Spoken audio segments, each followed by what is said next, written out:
Halo bro, kita lanjut dengan pertanyaan, apakah seorang saksi hanyalah penonton kehidupan, dan tidak pernah menjadi peserta? Pikiran pasti akan mengajukan pertanyaan ini cepat atau lambat, karena pikiran sangat takut dirimu menjadi saksi. Mengapa pikiran begitu takut dirimu menjadi saksi? Karena menjadi saksi berarti matinya pikiran. Pikiran adalah pelaku, ia ingin melakukan sesuatu, dan menjadi saksi adalah keadaan tidak melakukan. Pikiran takut, jika kamu menjadi saksi, aku tidak akan dibutuhkan lagi. Dan dalam satu hal pikiran itu benar. Begitu saksi muncul dalam dirimu, pikiran harus menghilang, sama seperti jika dirimu membawa cahaya ke dalam kamarmu, dan kegelapan harus menghilang, itu tidak bisa dihindari.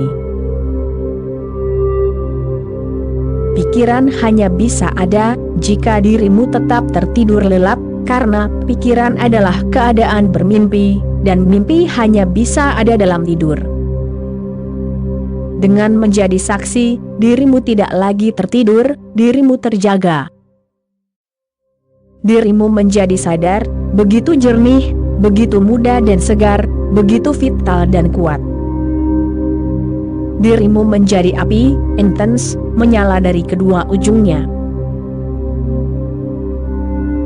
Seolah-olah, dalam keadaan intens itu, cahaya, kesadaran, pikiran mati, pikiran bunuh diri.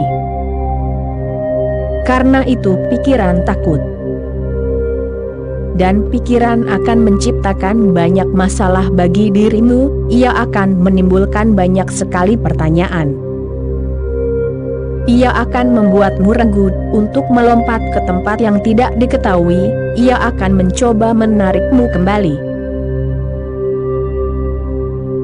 Ia akan mencoba meyakinkanmu, denganku ada keselamatan, keamanan, denganku kamu hidup di bawah naungan, dijaga dengan baik. Aku menjagamu dengan baik. Denganku kamu efisien, terampil. Saat kamu meninggalkanku, kamu harus meninggalkan semua pengetahuanmu, dan kamu harus meninggalkan semua jaminan, keamananmu. Kamu harus melepaskan baju zirahmu, dan kamu akan masuk ke tempat yang tidak diketahui. Kamu mengambil risiko yang tidak perlu, tanpa alasan sama sekali. Dan ia akan mencoba membawa rasionalisasi yang indah. Ini adalah salah satu rasionalisasi, yang hampir selalu terjadi pada setiap meditator. Bukan dirimu yang mengajukan pertanyaan, melainkan adalah pikiran, musuhmu, yang mengajukan pertanyaan kepadamu. Pikiranlah yang berkata, kamu terus-menerus memberitahu kami untuk sadar, untuk menjadi saksi, tetapi bisakah kesadaran yang menyaksikan benar-benar bernyanyi, menari, dan merasakan kehidupan? Ya, sebenarnya hanya kesadaran yang menyaksikan, yang benar-benar bisa bernyanyi, menari, dan merasakan kehidupan. Itu akan tampak seperti sebuah paradoks. Memang. Tetapi semua yang benar selalu paradoks, ingat. Jika kebenaran tidak paradoks, maka itu sama sekali bukanlah kebenaran, maka itu adalah sesuatu yang lain. Paradoks adalah kualitas dasar dan hakiki dari kebenaran, biarkan ia meresap ke dalam hatimu selamanya. Kebenaran seperti itu bersifat paradoks. Meskipun tidak semua paradoks adalah kebenaran, semua kebenaran adalah paradoks. Kebenaran haruslah sebuah paradoks, karena ia harus menjadi kedua kutub, negatif dan positif, dan juga transendensi. Ia haruslah hidup dan mati, dan plus, Yang aku maksud dengan plus adalah transendensi dari keduanya dan bukan keduanya.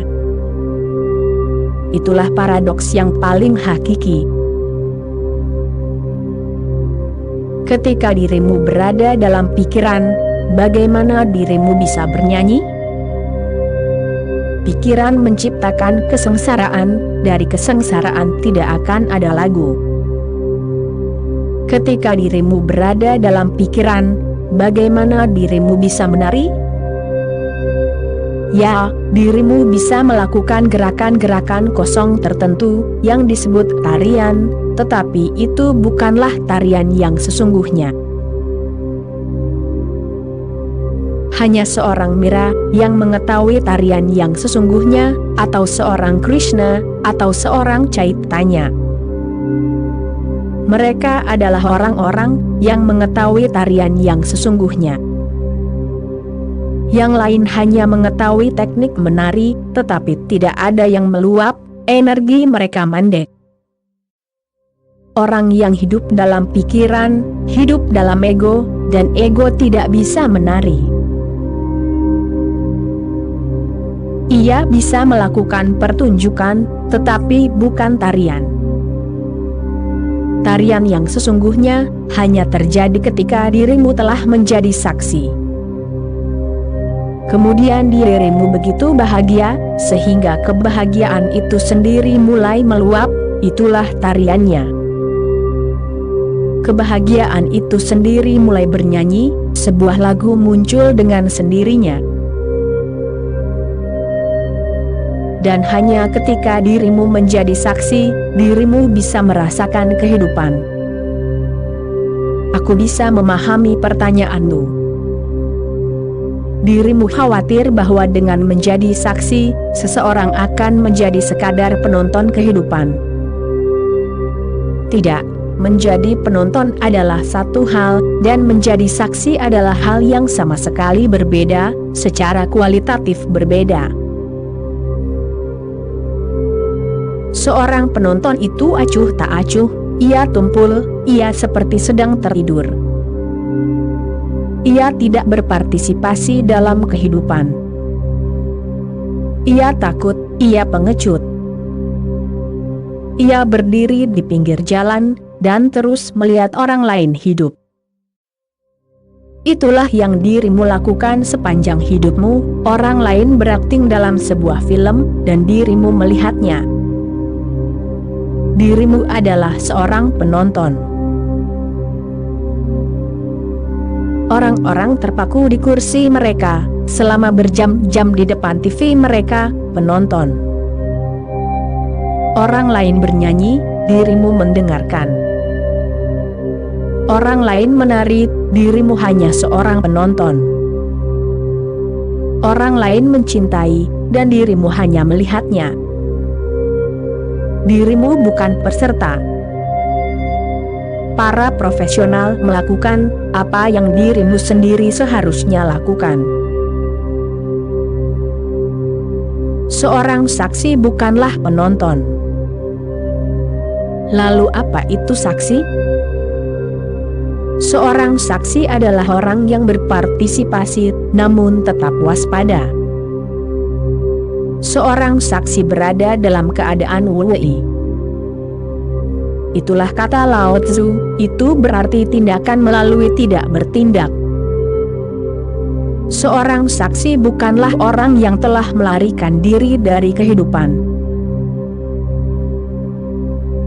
Dia berada dalam kehidupan, hidup jauh lebih total, jauh lebih bergairah, tetapi tetap jauh di dalam dirinya sebagai pengamat, terus mengingat, aku adalah kesadaran. Cobalah berjalan di jalan, ingatlah bahwa dirimu adalah sebuah kesadaran. Berjalan terus, dan sesuatu yang baru ditambahkan, kekayaan baru ditambahkan, keindahan baru. Sesuatu yang internal ditambahkan, ketindakan lahiriah. Dirimu menjadi nyala kesadaran, dan kemudian berjalan memiliki kegembiraan, yang sama sekali berbeda. dirimu berada di bumi, tetapi kakimu sama sekali tidak menyentuh bumi. Itulah yang dikatakan Buddha, lewati sungai, tetapi jangan biarkan air menyentuh kakimu. Itulah arti dari simbol timur, yaitu teratai. Dirimu pasti pernah melihat patung Buddha, gambarnya yang sedang duduk di atas teratai, itu adalah metafora. Teratai adalah bunga yang hidup di air, tetapi air tidak bisa menyentuhnya. Teratai tidak melarikan diri ke gua-gua Himalaya, ia hidup di air, tetapi tetap berada jauh, sangat jauh. Berada di pasar, tetapi tidak membiarkan pasar memasuki keberadaanmu. Hidup di dunia, tetapi bukan bagian dari dunia. Itulah yang dimaksud dengan kesadaran yang menyaksikan.